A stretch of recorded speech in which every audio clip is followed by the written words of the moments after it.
Because you were faithful in the dark and because you were faithful with nothing, God says, I'm about to make you a ruler over much. When you operate according to the law of the harvest, God says, I will never let you start something that I don't finish for you. Anybody ready to walk into a season where you finally getting ready to reap what you sowed? Anybody in the room ever been in a situation where you were like, all right, I did it the way the Lord said do it. That didn't give me the result I was looking for, so now I'm going to have to get involved myself and see if I can exact an outcome. Let me tell you something. Anything you get involved of, you got to see to the end. And I promise you, you ain't got it like that. Only God can do that. He who has began a good work, he's the only one that can do what? Establish it until the day of Jesus Christ. What you do when you're free will determine how far you can go when you are not.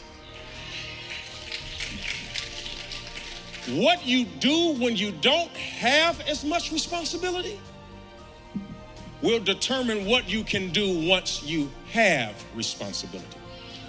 Right now, God is blessing you with a certain level of influence and finances. And I am speaking to you about this today because the first principle of the kingdom that we talked about was priority. The second principle of the kingdom that we talked about was order. Principle number 3, the law of the harvest. The reason why people have a difficulty with this law is because it takes a long time to prove itself. If I jump off of the stage right now, gravity right away. What goes up must come down.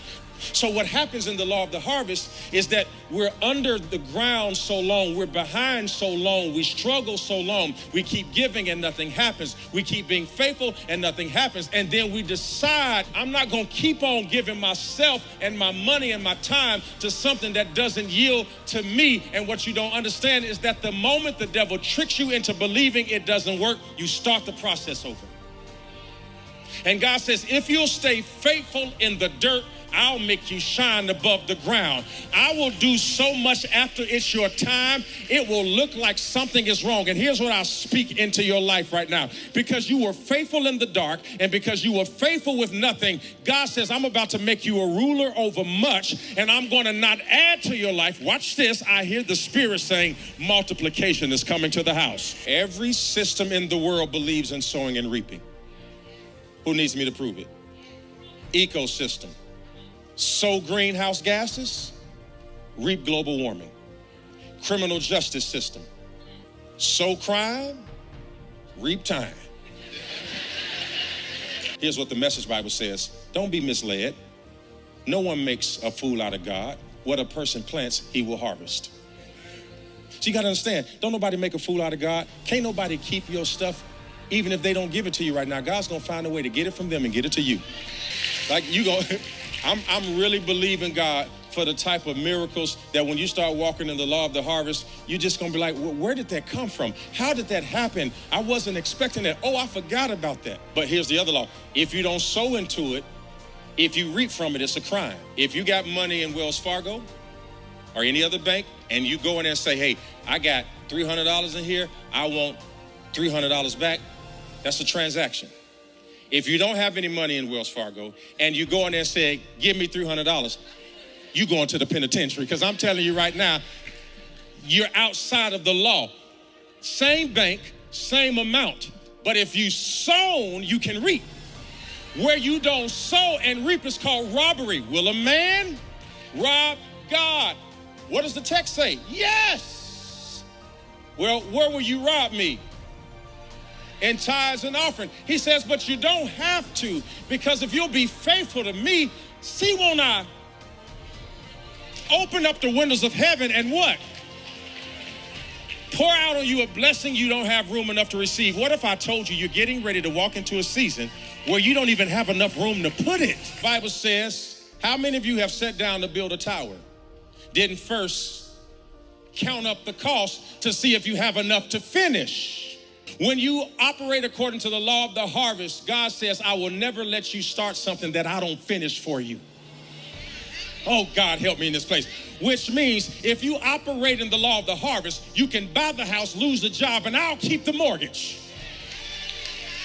I need everybody in here to identify yourself so all of the doubters can see that God has sustained you when you didn't have no income. I bet you better show them. I bet you somebody online better put some fire in that chat. I bet you better show them my check got cut in half, I ain't lose nothing. My money started tripping, I ain't lose nothing. I can still feed my kids and I don't know where it comes from. I'll tell you how. Everybody repeat after me. The law of the harvest, reaping and sowing. A goal without a plan is just a wish. A goal without a plan, yes ma'am. A goal without a plan is a wish.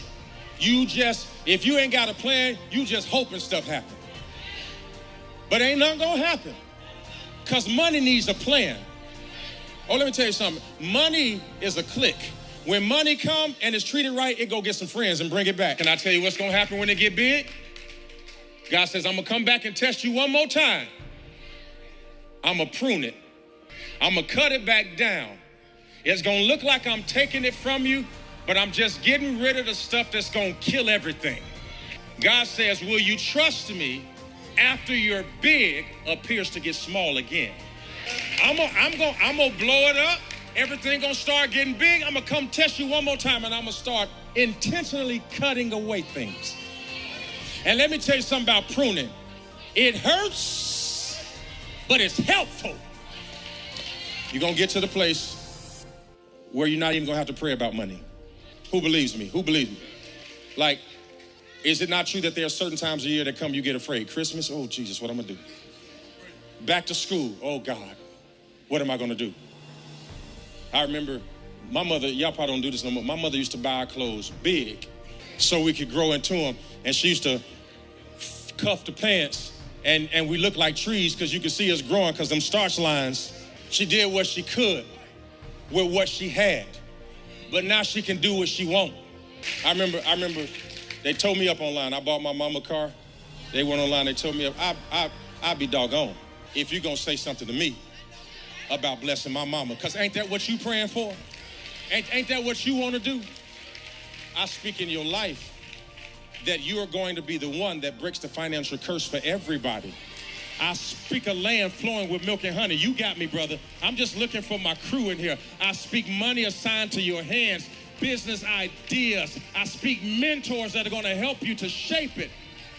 Principles of the kingdom are about to take root in your life. And let me tell you something, when you are really a child of God and you're operating in the principles of the Lord is your shepherd, you shall not want. He will make you lie down in green pastures. He will lead you beside the still waters. He will restore your soul. And yea, though you walk through the valley of the shadow of death, you will fear no evil, for thou art with you. He will prepare a table. I hear it right now. He will prepare a table in the presence of your enemies. Everybody say, God, prune me. Here's what he told me to tell you. Romans chapter 8, verse 18. Write it down. Who am I helping right now? Okay. I'm not trying to get nothing from you. I'm trying to get something to you. Don't worry about it. Ain't no offering coming after the sermon. I ain't setting you up for nothing but success. Are you hearing me? Romans 8 and 18. I consider the suffering of this present time are not worth comparing with the glory that is to be revealed. What God is saying is that what I'm getting ready to do is going to be so good. It's good. It's going to be better than your bad. You can't even compare what's coming to what's been. Can I prophesy? The worst days of your future are going to be better than the best days of your past. When you get broke tomorrow, you still going to have more than when you had plenty yesterday. God told me to tell you this, whatever you're struggling with, it's temporary. How many of y'all ever been in a season in your life where you go to the car dealership and you know it's time for service and you're like, they bet not try to sell me nothing. I'm in here for an oil change. I don't want to hear nothing about no windshield wiper fluid. I don't want to hear nothing about no tire rotation. It's shaking, but it ain't that bad. And the brakes ain't squeaking yet. I've been there. You go in and they give you that list of stuff. Who know what I'm talking about? You'd be like, all right, I'm playing, but I'm serious. Because you're going to be so blessed you won't have to compromise your safety because you're fearful that you won't have the resources to do what's necessary. Somebody shout, we are a royal priesthood. We are the blessed of God. We are highly favored. Hallelujah to the name of the Lamb. You're getting ready to walk into a season where you will always be blessed. You know why? Because when you plant in every season, you harvest in every season. Watch this. If every one of these squares is a season, okay, this is a season, this is a season, this is a season, this is a season, this is a season. All right? I planted in this season, but I ain't finna sit here and wait on it to grow. I'm gonna go and plant in this season, next Sunday. But what you don't know, something's starting to happen in this season. Now you're in this season planting, and something is happening in this season, and now you're all the way at the end, and you have planted all of your seeds, and God has detoured you, and you go all the way back. Lord, why I gotta go back to the beginning? Why you set me back? I set you back as a setup for a comeback because now I get to harvest from this season and harvest from this season and harvest. And before you know it, I'm picking and planting. And now I get into a season where I don't ever have a harvest lack because I was picking and planting. I'm talking to 300 people who are getting ready to walk into a season where you will always have something to pick because you always had something to plant.